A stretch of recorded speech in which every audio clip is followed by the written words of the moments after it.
नमस्ते दोस्तों। अरविंद मिश्रा स्वागत करता है आपका घर बैठे खेल खेल में हिंदी सीखने के इस कार्यक्रम में। दोस्तों, आज का हमारा शीर्षक है वर्तनी शुद्धि।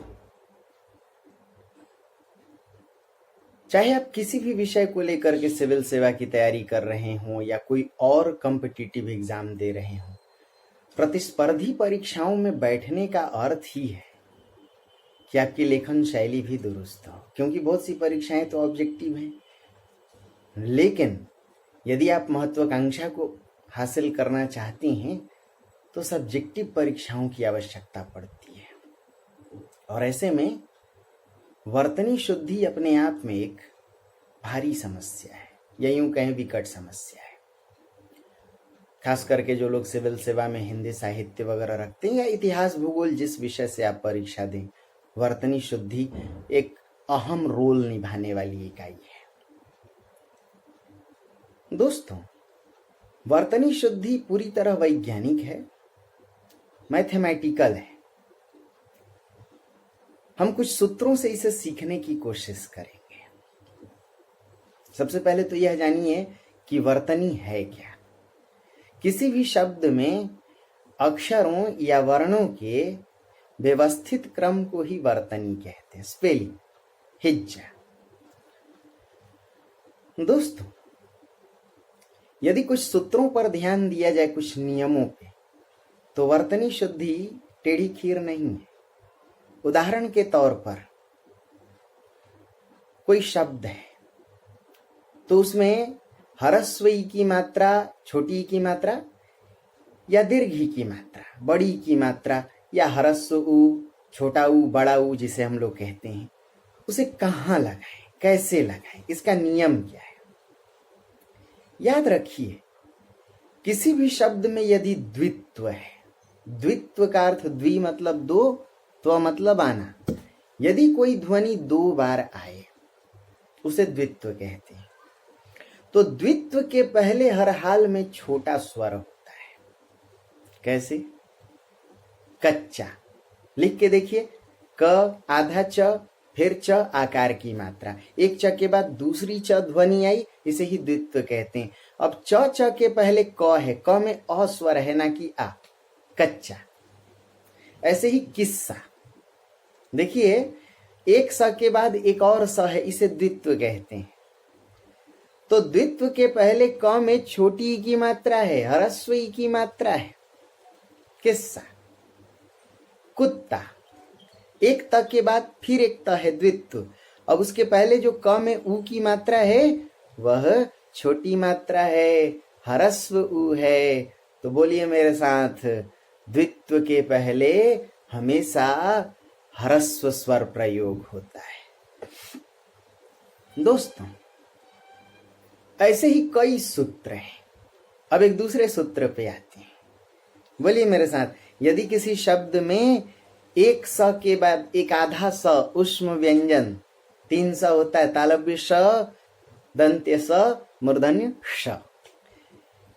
किसी शब्द में आधा स के बाद यदि कोई स आए, पूरा स, तो हमेशा याद रखिए, आधा स और पूरा स यदि दोनों एक साथ हो, आधा स के बाद पूरा स आए, तो दोनों का वर्ग एक ही होगा जनाब। कैसे? बोलिए मेरे साथ, संदेह। बोलिए संदेह। यदि उस संदेह के पहले निस्संदेह लगाया जाए तो याद रखिए, संदेह में दंत्य स है, उसके पहले जो आधा स लगेगा वो भी दंत्य स, निस्संदेह। बोलिए शासन। बोलिए शासन। अब उसके पहले यदि दुशासन जोड़ना हो तो हमेशा तालव्य श से शासन लिखते हैं, उसके पहले जब दुशासन लिखेंगे तो भी आधा स तालव्य ही होगा, दुशासन, है ना। बोलिए निस्संकोच। संकोच दंत्य स से, उससे पहले आधा स भी दंत्य स। तो इसका अर्थ सूत्र दूसरा है कि यदि किसी शब्द में एक आधा स के बाद, ठीक आधा स के बाद एक पूरा स आए तो दोनों एक ही होंगे, या तो वह दंत्य स होगा या तालव्य स होगा। बोलिए शील। अब यदि उसमें दुश्शील लगाना हो तो वो भी आधा स तालव्य होगा, दुश्शील। समझिए कितना आसान है दोस्त। एक तीसरा सूत्र सीखते हैं। मान लीजिए कोई शब्द है तो उसमें कौन सा स लगाएं? बोलिए मेरे साथ, यदि किसी शब्द में च छ ध्वनि हो, बोलिए यदि किसी शब्द में च छ ध्वनि हो तो उस च छ ध्वनि के पहले हर हाल में आधा तालव्य स लगेगा। जैसे चल, बोलिए चल, छल। अब यदि निश्चल निश्चल लिखना है तो कौन सा स आएगा? आधा तालव्य स, निश्चल निश्चल। बोलिए चरित्र। यदि दुश्चरित्र लिखना हो तो कौन सा स लगाएंगे? तालव्य स, दुश्चरित्र। ऐसे ही यदि किसी शब्द में ट ठ ध्वनि हो, है ना, बोलिए टंकार, है ना। अब धनुष टंकार लिखना हो तो ट ठ ध्वनि से पहले हर हाल में आधा मूर्धन्य स लगेगा।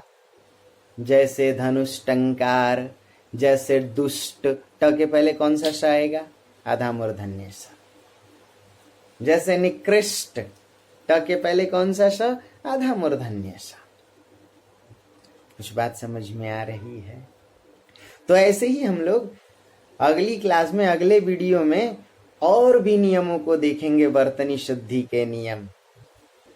मैं उम्मीद करता हूं कि आपको इसका लाभ मिलेगा। अगले वीडियो में आप अगली बातों को देखने की कला से जुड़ें,